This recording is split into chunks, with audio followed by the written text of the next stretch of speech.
ये अलग हमने कर दिया, चेंज कर दो सिंगर। मेरे मेहरमा, मैं गोवा से पहुंचा हूँ यहाँ तक, इसको ऐसे ही गवा लो, इसकी आवाज़ इरेज भी कर दो तो भी क्या बोलेगा हमको। बहुत सारी चीज़ें होती हैं, हमारे साथ हुई हैं। आवाज इरेज हुई लोगों है ने किया, आपकी? हाँ कितने गाने ऐसे हुए जो हम गा कर आते हैं, जब हम पहुंचते हैं तो विशाल शेखर के साथ मैंने गाना किया था। It was for raw one के लिए गाना ओ था। वो गाना था, ओ ओ मेहरबान मेरे मेहरबान, ये वाला जो गाना था ना, बाद में शफ़क़त अमानत अली ने गाया वो गाना। वो गाना फुल डब किया था मैंने, लेयर से लेके हार्मनीज़ और पूरे लेयरिंग, और उसके बाद पूरा गाना कंप्लीट गाना कराने के बाद, सब कुछ होने के बाद डायरेक्टर ने सोचा कि नहीं, इसको थोड़ा-सा कुछ अलग किया जाए। उन्होंने मेरा गाया हुआ वॉइस वहाँ भेज दिया, दुबई। फिर उन्होंने सुन के गाया। अब मुझे पता कैसे चला?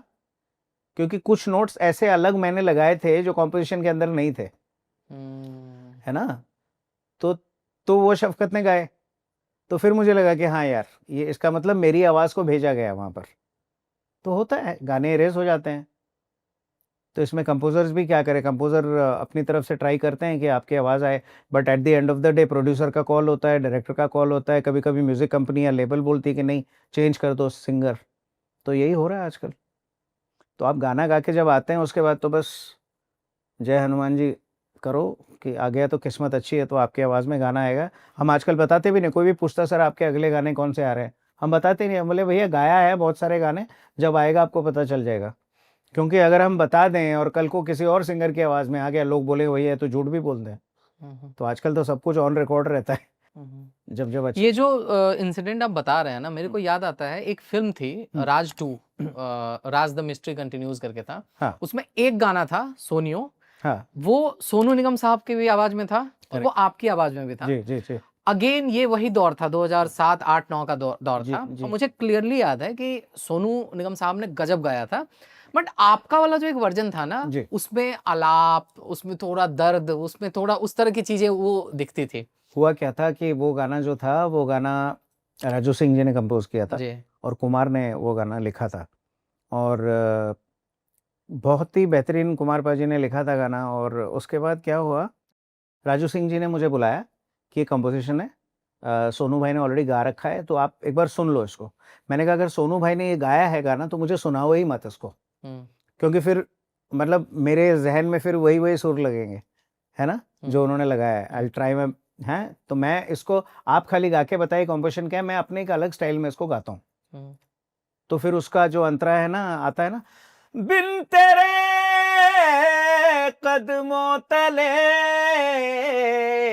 राहें नहीं है, तुझ में कहीं है मेरी ज़मीं, तू दे दे मेरा साथ, थाम ले हाथ, चाहे जो भी हो बात, तू बस दे दे मेरा साथ, सोनियो।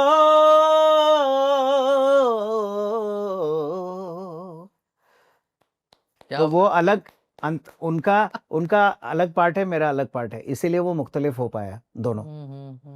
Right right. उनका है क्या कहूँ ए जिंदगी, उनका ऐसा है, और मेरा है बिन तेरे कदमों तले, ये अलग हमने कर दिया। तो राजू सिंह जी को मैंने कहा कि सर थोड़ा सा डिफरेंट करिए, क्योंकि सीक्वेंस अलग था, उसमें इमरान हाशमी पर फिल्माया गया था। मेरा वाला जो पार्ट था उसको उसका नाम रखा था सोनियो फ्रॉम द हार्ट।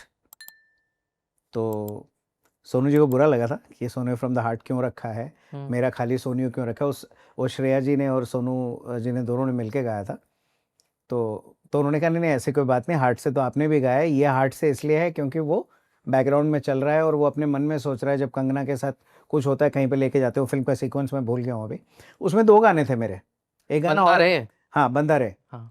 मोको कहाँ मोको ढूँढे कहाँ, रे, अरे क्या बात, गजब गाना है सर वो गाना भी बहुत लोगों ने पसंद किया। हम्म। मोको कहाँ ढूँढे रे बंदे, मैं तो तेरे पास में, ना तीरथ में ना मूरत में, ना एकांत निवास में, खोजे खोजे हुए से तुरंत तुरंत मिल मिल जाए, जाऊँ, एक पल एक की पल की तलाश तलाश में, में, कहत कबीर कहत सुनो, कबीर सुनो भाई साधो, मैं मैं तो तो हो हूँ विश्वास, विश्वास में। बंदा रे। बंदा रे, जी। तो ये 2 गाने तब गाए थे। तो सर ये तो इधर उधर के गाने हैं और बहुत ही बेहतरीन गाने हैं, लेकिन अब मैं उस गाने का जिक्र करना चाहता हूँ जो गाना अब एंथम बन चुका है, हम्म, दिल टूटे हुए आशिकों का एंथम, सिंगल लॉन्डो का एंथम, जी जी। ठुकरा के मेरा प्यार मेरा इंतकाम देखेगी। एक वक्त था कि बड़ा पछताओगी और ठुकरा के मेरा प्यार, इन दोनों में कंपटीशन चलना शुरू हुआ। लेकिन at the end of the day करते कराते आप भी अभी भी आप देखो, इंस्टाग्राम खोल के देखो, आप ट्रेंडिंग पे होगा राइट। वो गाना, थ्रू आउट ट्रेंडिंग पे रहता है। मतलब क्योंकि आप तो ये समझ लो कि इंडिया के अंदर मतलब लोगों के दिल टूटते ही रहते हैं एवरी डे, क्योंकि ये थ्रू आउट ट्रेंडिंग पे रहता है गाना। तो खुशकिस्मत हूँ, 4 दिन पहले मेरे बड़े अच्छे मित्र हैं कलीम खान साहब, जो कि इस फिल्म में एग्जीक्यूटिव प्रोड्यूसर थे, और उन्होंने रत्ना सिन्हा जी से कहा, फिल्म रिलीज के 4 दिन पहले मैंने ये गाना गाया। सोचिए कभी कभी किस्मत कितनी अच्छी काम करती है आपके लिए। जी। तो शुक्रगुजार हूँ यूनिवर्स का और भगवान का। 4 दिन पहले, ये पहले आनंद राज जी ने गाया था क्योंकि कॉम्पोजिशन उन्हीं की है। तो उन्होंने कहा कि यार आनंद जी ने गाया तो बहुत बेहतरीन है, लेकिन it is not going with Rajkummar Rao, somewhere of the Yadav, so आप सजेस्ट कीजिए। तो कहते हैं यार एक बंदा है, आप उनको बुलाओ, वो गा सकते हैं।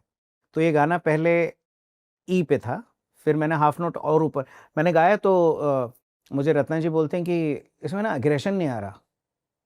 तो मैं कहा हाफ नोट ऊपर कर देते हैं, और एग्रेशन चाहिए, तो हाफ नोट और ऊपर कर दिया। कहते गा लोगे आप इतना ऊंचा?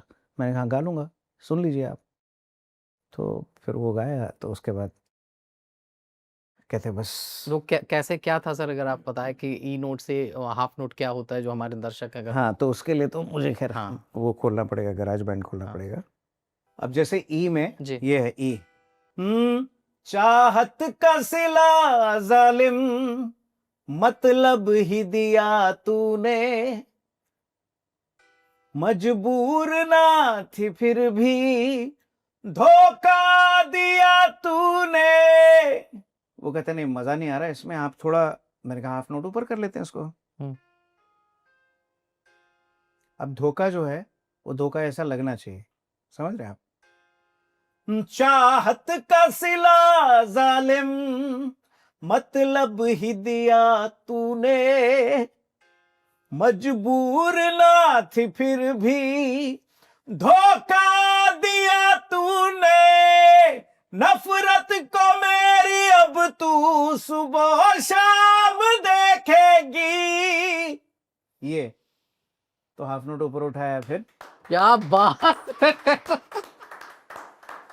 वो एग्रेशन।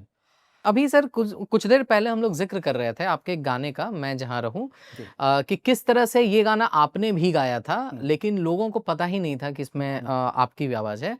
एक और गाना है, बहुत फेमस गाना है, और शायद मेरे को लगता है कम लोगों को पता है कि उसमें भी आपकी आवाज है। वो है आशिक बनाया आपने का आपकी कशिश आपकी कशिश। सरफरोश है। लोगों को लगता है हिमेश ने गाया है, Correct. जबकि आपने भी गाया वो Correct. गाना।